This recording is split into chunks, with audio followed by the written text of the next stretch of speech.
Greetings, I'm Mr. Spiffy, and welcome to the Bottom of the Barrel. Monday Night Raw. Generally, a good chunk of the show was boring.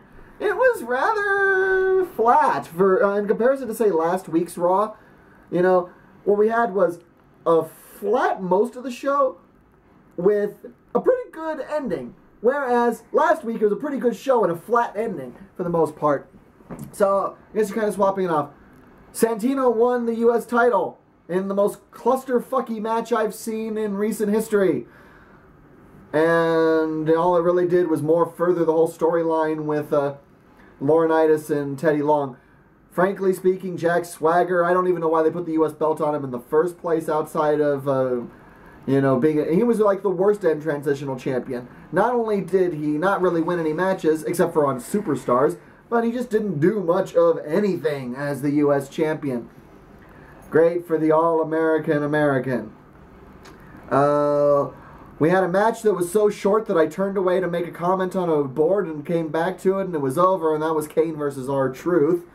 The tag match between Jericho and Bryan versus Punk and Sheamus was pretty good. I wouldn't say it was anything to write home to mom about, and it certainly doesn't exactly build the best fever towards the WrestleMania World Title main events.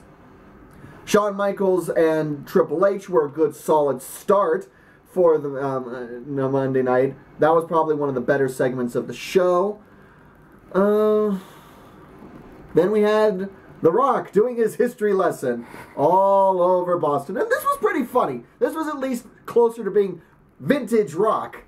And some of it was funny, some of it was just flat out lame. And then there was Cena in his overlong soliloquy in the empty arena. And, he didn't say anything he hasn't said before, and it just was. It really had no snap to it. Cena was pretty on the money for most of this bit towards the end. And I hate to say this, and actually, no, I don't. The Rock isn't The Rock. The Rock is being Dwayne Johnson, because when The Rock was The Rock didn't say I or me. The Rock always referred to himself in the third person. The Rock never said anything. The Rock was The Rock, and The Rock's going to kick your candy ass all over Boston. That's The Rock. The Rock is not, I am going to do this because I am The Rock. No. No, no, no, no, no.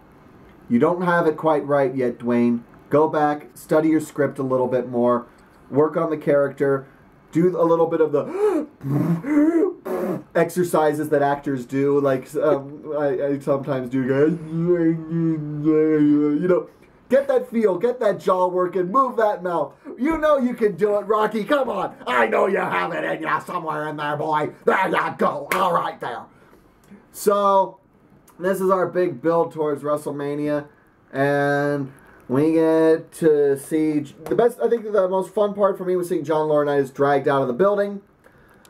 John Laurinaitis will be running SmackDown this week. I expect SmackDown to be absolutely terrible.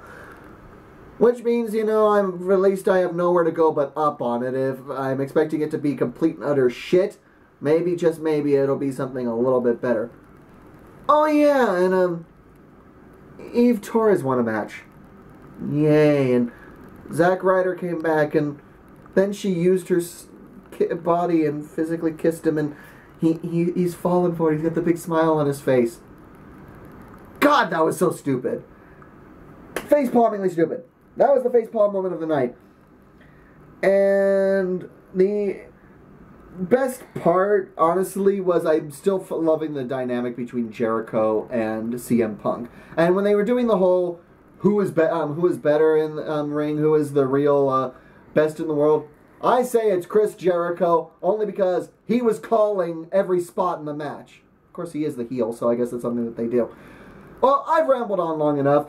Effectively, Raw tonight really had very little impact outside of a few key segments. Obviously, we all knew HBK was going to become the special guest referee. That's been anticipated. The big dynamic is, will he screw over Triple H? Will he screw over The Undertaker? We'll find out more about that next week on Raw. I'm Mr. Spiffy, and no matter how much scraping I do, I don't think this barrel's going to ever come clean.